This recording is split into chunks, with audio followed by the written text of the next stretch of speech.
Minority residential పాఠశాలలు పెట్టినా, బీసీలకు పెట్టినా, ఎస్సీలకు పెట్టినా, ఎస్సీలకు పెట్టినా, కులం చూడలే, మతం చూడలే, జాతి చూడలే. ఇలా మనం కూడా తెలంగాణ జాతిగానే నిలబడాలి, కలబడాలి. దయచేసి నేను మీ అందరినీ ప్రార్థించేది, నేను లంబా చెవడ ఉపన్యాసం చెప్పడానికి రాలే. ఒక మెసేజ్, ఒక టేకాఫ్. ఇది లక్ష్మీ గడ్డ కాబట్టి, ఇదే గడ్డ నుంచి తెలంగాణ సాధించినాం కాబట్టి నేను మీకు అందరికి ఒకసారి నమస్కరించి ఈ అప్పీల్ తెలంగాణకు చేసి బ్రహ్మాండంగా చేయాలని చెప్పి నేను ప్రయత్నం చేస్తూ ఉన్నాం. కాంగ్రెస్ గవర్నమెంట్లో మీరెవరు భయపడే అవసరం లేదు నేను చెప్తా ఉన్నా. పోలీస్ సోదరులారా మీకు మనవి చేస్తా ఉన్నా, మీరు అనవసరంగా గ్రామాలలో చిచ్చులు పెట్టి సోషల్ మీడియా పోస్టులు పెట్టిన వాళ్ళని కూడా బెదిరిస్తూ ఉన్నారు. ఇది మంచిది కాదు. మీరు చూడండి, ప్రజల స్పందన చూడండి. నేను అడుగుతా ఉన్నా, మీకు పోలీసులకు రాజకీయాలు ఎందుకండి? ఏమెక్కడున్నాయి మీకు రాజకీయాలు? ఇలా ఎవరికి అధికారం శాశ్వతం? మేము 10 ఏళ్ళు ఉన్నాం ప్రభుత్వంలో. మా మీద కూడా కొన్ని కుక్కలు మొరిగినా కానీ ఏమని పాపాన పడిపోతాడన్నాం, కానీ మేము ఈ దౌర్జన్యాలు చేయలే. మేము ఉన్ననాడు కనుక పోలీసులు ఇయ్యేలా చేసే దౌర్జన్యాలు పోలీసుతో చేయిస్తే ఈ కాంగ్రెస్ వాడు ఒక్కడు మిగులునా అసలు ఈ రాష్ట్రంలో? మేము అటుపోలే, ఆ దారి పట్టలే.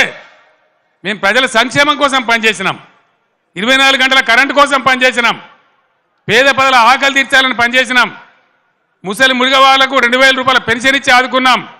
ఎంత చెప్పినామో అంత అమలు చేసి చూపించినాం. ఒకటో అరనో తప్పితే అన్నిటికన్నీ అమలు చేసినాం. 1,70,000 మంది విద్యార్థులకు ఉద్యోగాలు కల్పించినాం.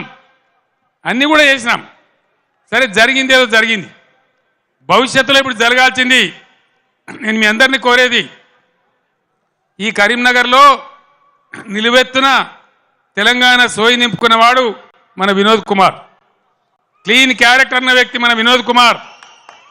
ఈయనకు బండి సంజయ్కి పోలిక లేదు, పొంతన లేదు, నక్కకు నాగలు అనుకున్న తేడా ఉంది. ఈ విషయాలు గమనించి ఎవరు ఉంటే బాగుంటుంది అనేది మీరు నిర్ణయించి దయచేసి వినోద్ కుమార్ గారిని గెలిపించాలి అని నేను కోరుతా ఉన్నా. ఎవరన్నా ఈరోజు కాంగ్రెస్ వాడు కానీ బీజేపీ వాడు కానీ గుండెల నిండా జై తెలంగాణ అంటాడా?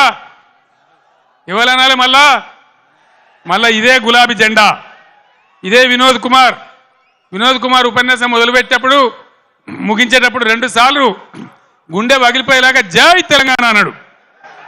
నేను కూడా మీ అందరినీ కోరుతున్నా, ఆనాడు 17 నాడు 2001 మే 17 ఎట్లయితే సింహగర్జన చేసినామో అదేవిధంగా ఇలా మత సామరస్యంతో కులం మతం జాతి లేకుండా అందరం కలిసి ముందుకు పోవాలి, అందరం గొప్పగా బతకాలి.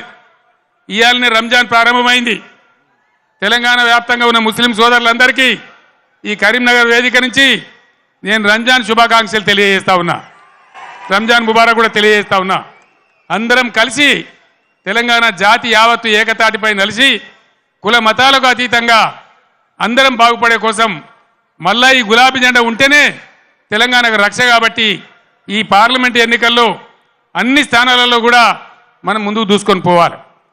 కార్యకర్తలకు నాయకులకు నా మనవి, పవర్ బ్రోకర్ గాళ్ళు ఎప్పుడు ఉంటారు, కొన్ని బేవార్స్ ఛానళ్ళు ఎప్పుడు ఉంటాయి. బీఆర్ఎస్ పుట్టినాడే అన్నారు, ఇది మకల పుట్టింది పుబ్బల పోతుందని. పుబ్బల పోలే మీ ఈపులే పలిగినాయి బిడ్డ, ఎక్కడి దాకా మిమ్మల్ని ధర్మమ్మ మీకు తెలుసు. తెలంగాణ ఉన్ననాడు ఉండేదాకా బీఆర్ఎస్ భూమి ఆకాశం ఉన్నన్ని రోజులు ఈ గులాబీ జెండా ఉంటుంది, ఇది ఖాయమని చెప్పి నేను మనవి చేస్తా ఉన్నా. అక్కడనో ఇక్కడనో కూడా తలమాంచ కూడా ఒకడో ఇద్దరు పోతే కొన్ని బేవార్స్ ఛానళ్ళు ఇక బీఆర్ఎస్ కథమైపోయిందని మాట్లాడుతూ ఉన్నారు. అట్లా ఇదివరకు కూడా అట్లా అన్నోడు కథమైంది, కానీ గులాబీ జెండా ఇప్పుడు కథం కాలే బిడ్డ, యాది పట్టుకోవాలి, జాగ్రత్త. మీ దొంగ ప్రచారాలకు ఇప్పుడు ఇక్కడ భయపడేవాడు లేడు.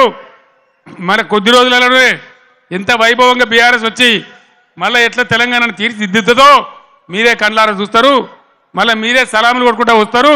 కాబట్టి మీ బేవార్స్ బ్రోకర్ ప్రచారాలు బంద్ చేయండి.